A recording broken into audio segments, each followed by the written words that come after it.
I'm Eric Wolf, and my experience in business peer groups has changed my life, especially my membership in Vistage, one of the world's largest CEO advisory groups. I'm an entrepreneur, a business owner, and a Vistage speaker on the power of marketing. This podcast is dedicated to the people who make those experiences possible, the peer group chairs. Every episode, I interview a Vistage chair who has dedicated their time to helping entrepreneurs like me succeed. My guest is David Lyon. David is a friend. I've known David for, I feel like it's been like 2 or 3 years now that we've been talking. I think so. I think that's right. I enjoy having you in my circle, sir. But welcome. Likewise. Thank you for doing this. Sure thing. Thanks for having me, Eric. So where I would love to start is, so nobody is birthed as a Vistage chair. Everybody has a career and a story of what they did before that. What was Mhm. what was your what was your first career, your first career journey before you started Oh, in wow. with Vistage? Yeah, yeah. You have me going. Let's go You let's have me go going right way back to back. the beginning. Yeah, right back to the beginning. We're going to do some regression analysis and start with my first endeavor as an entrepreneur, Eric, which was when I was 12 years old and I employed my brother and we mowed lawns in the neighborhood. You, Our demand generation method was really sophisticated. We went around and looked for people who had too much grass and we mowed their lawn. and you said, how would you like to have less grass? That's right. You've got That's too it. We much started with a grass. Would you like simple, less? easily identifiable need, and we went after it. I like that. Hooking, really getting to know the marketplace. That's it. That's it. We were pretty sophisticated back then. No, yeah. So professionally, three technology startups, two that went pretty well, one that didn't go so well. I learned more from the one that didn't go well than I did the two that did. I got to know the CEO of Vistage.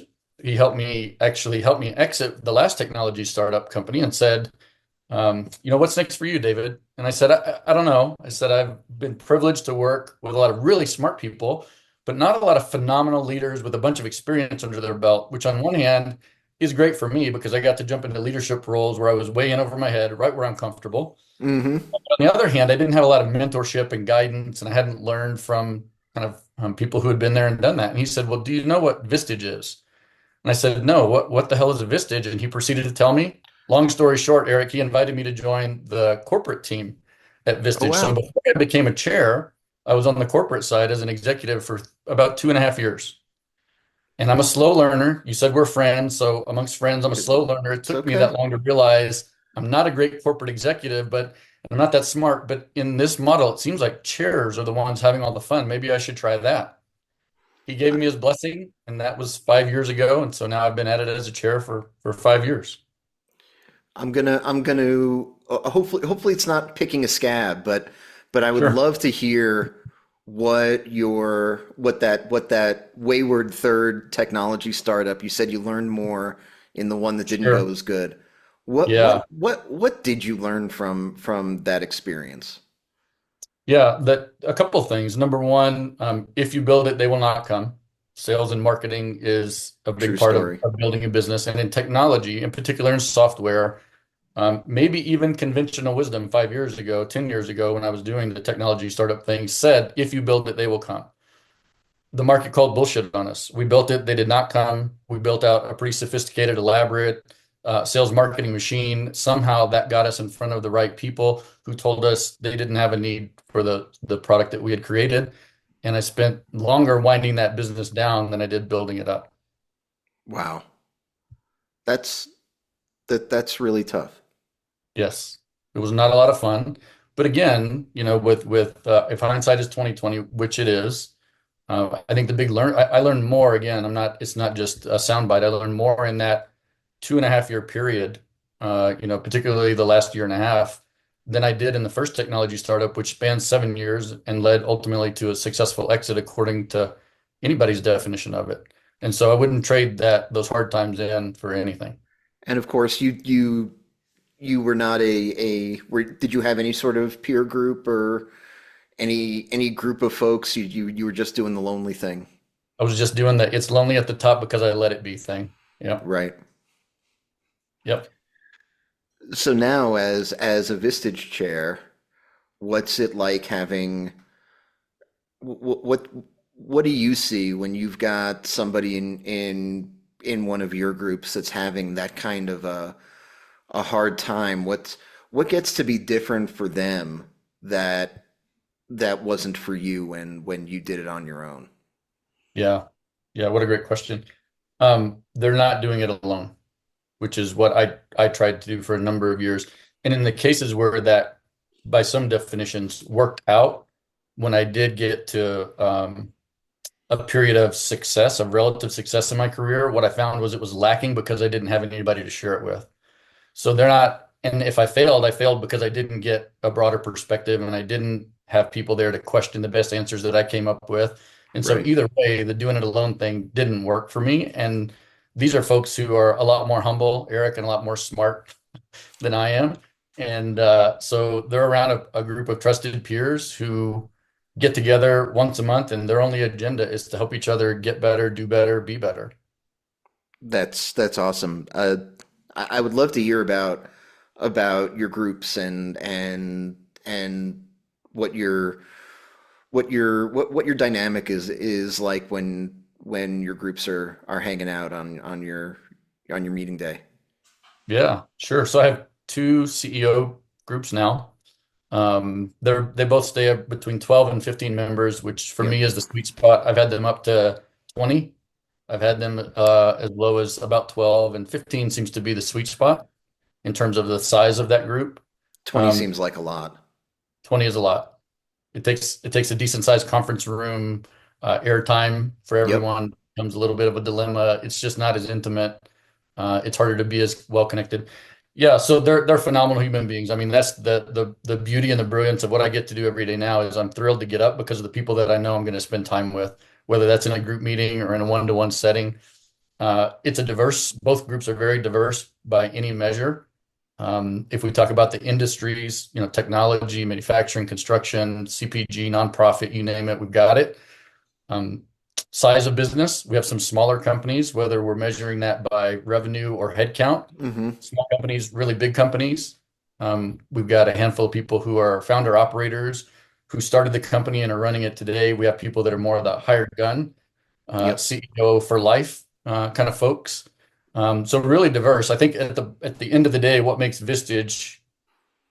great Vistage group distinct from a good one is diversity of thought.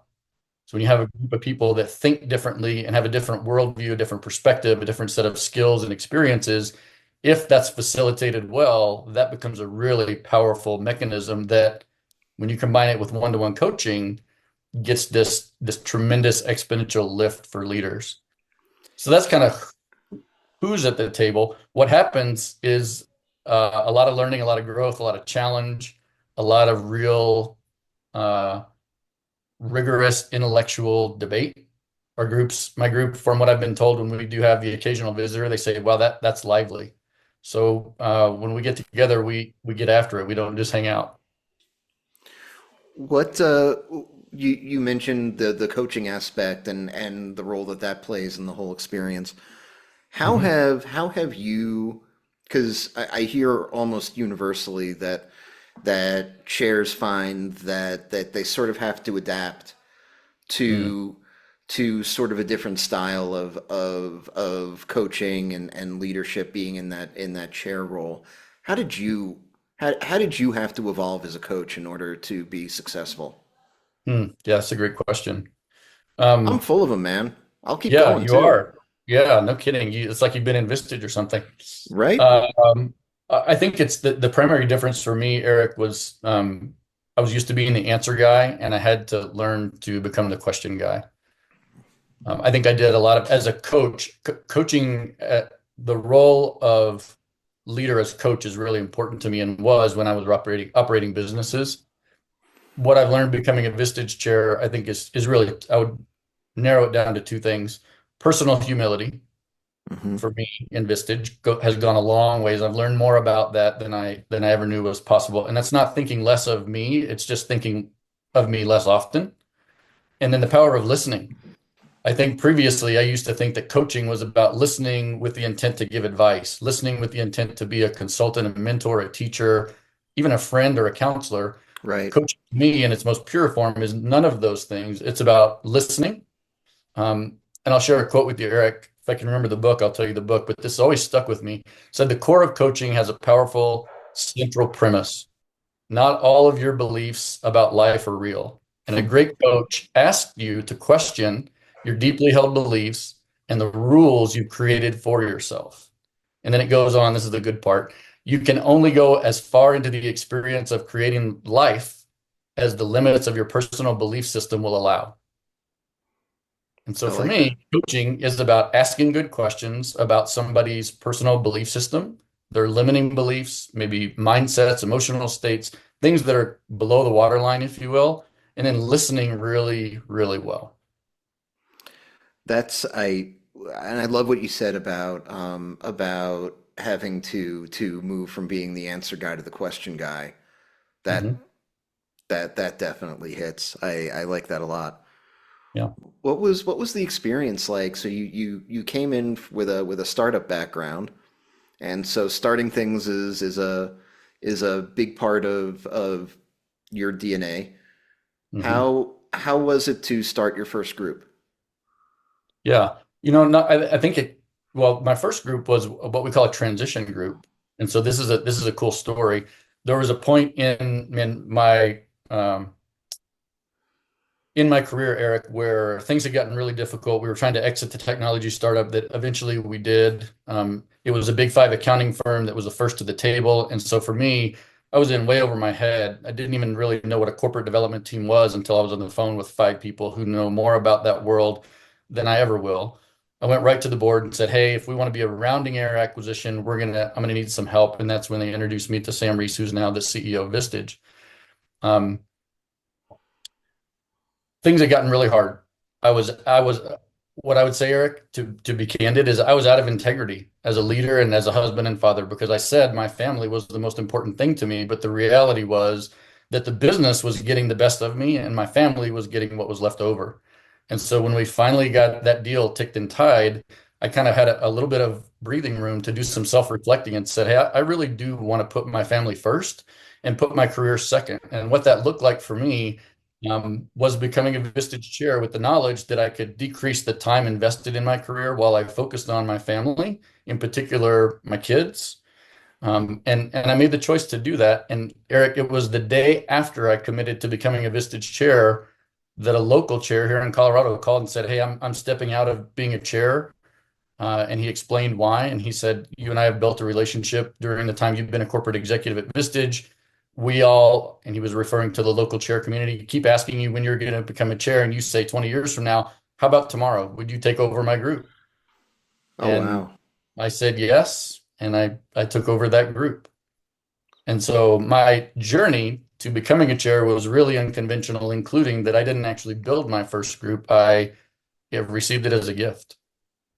That's a heck of a gift, and I've talked to I've talked to a number of Vistage chairs. I want to say that you're the third that I've spoken to that in one way or another was it was past a group, Yeah. and that I mean I've never heard that version of it before though. That's really cool.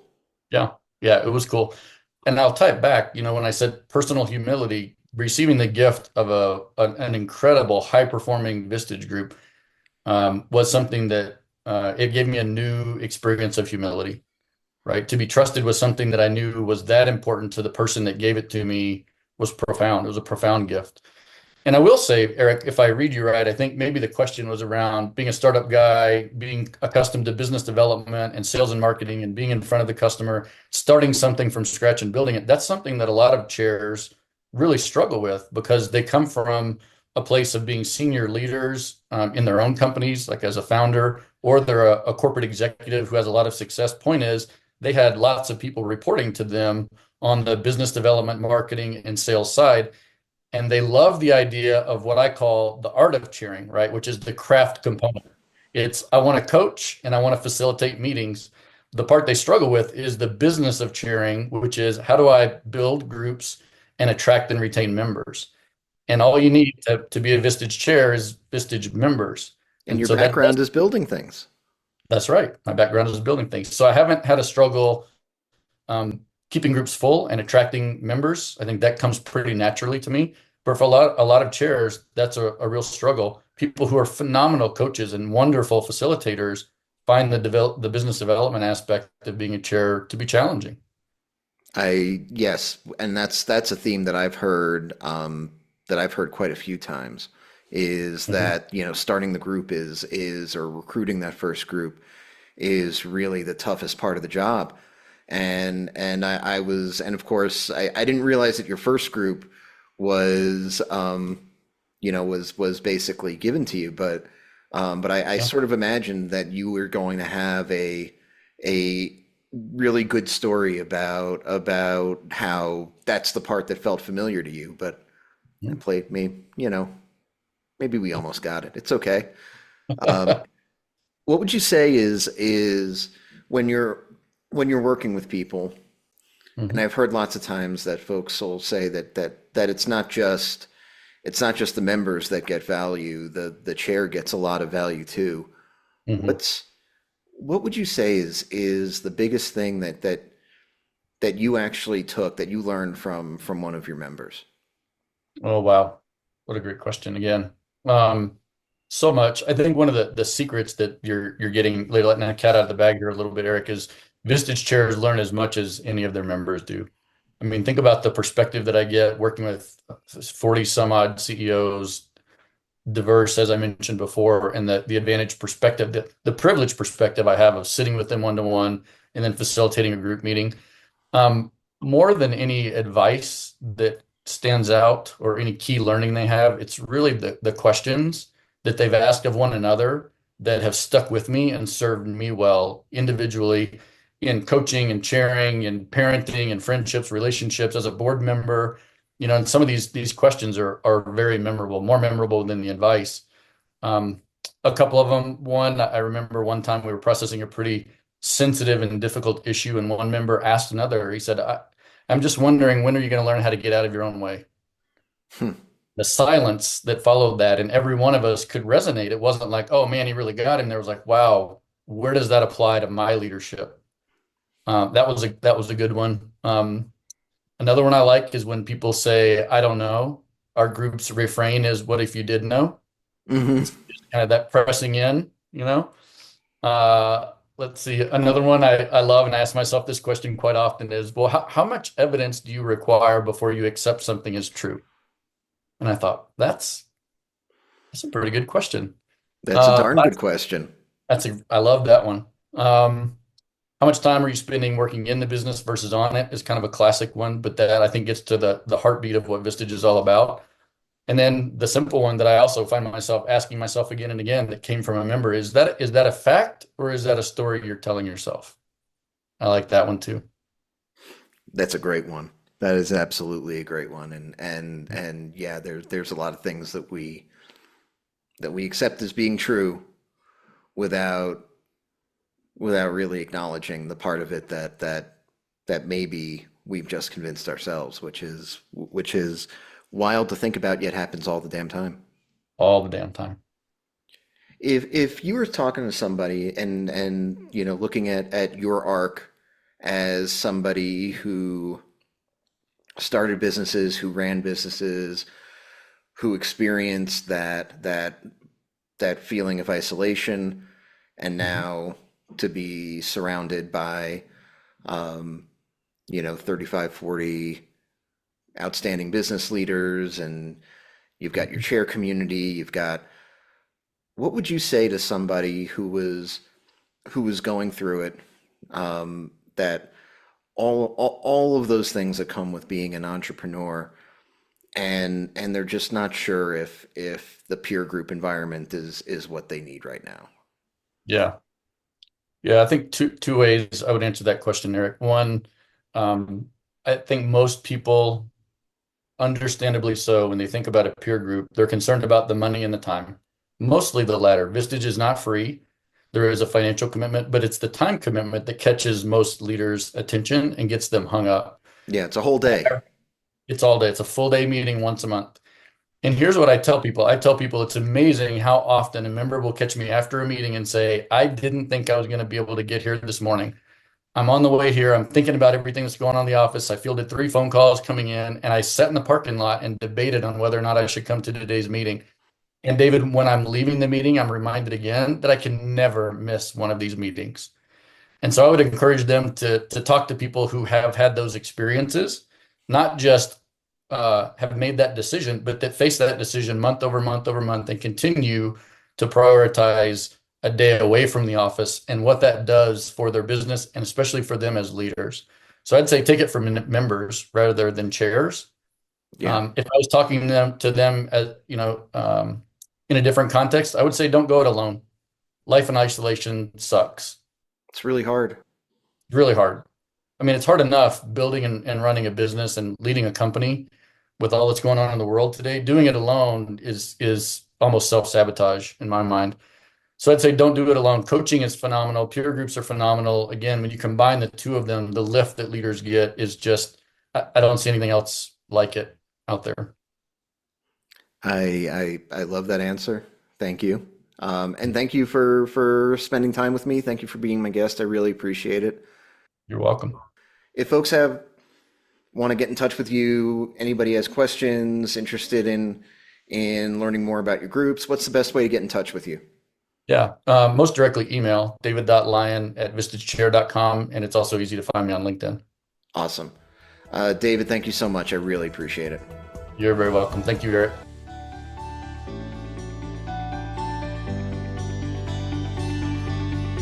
Thanks for listening to this episode of Chairwaves. You can subscribe to our feed using Spotify, Apple Podcasts, or your platform of choice.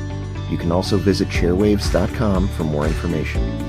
Chairwaves is hosted and produced by me, Eric Wolf, and to connect with me, you can visit my website at ewolf.live. That's EWOLF.live. And a disclaimer, while I love Vistage and CEO peer groups, this podcast is not owned by or affiliated with Vistage or any other peer organization. Thanks for listening.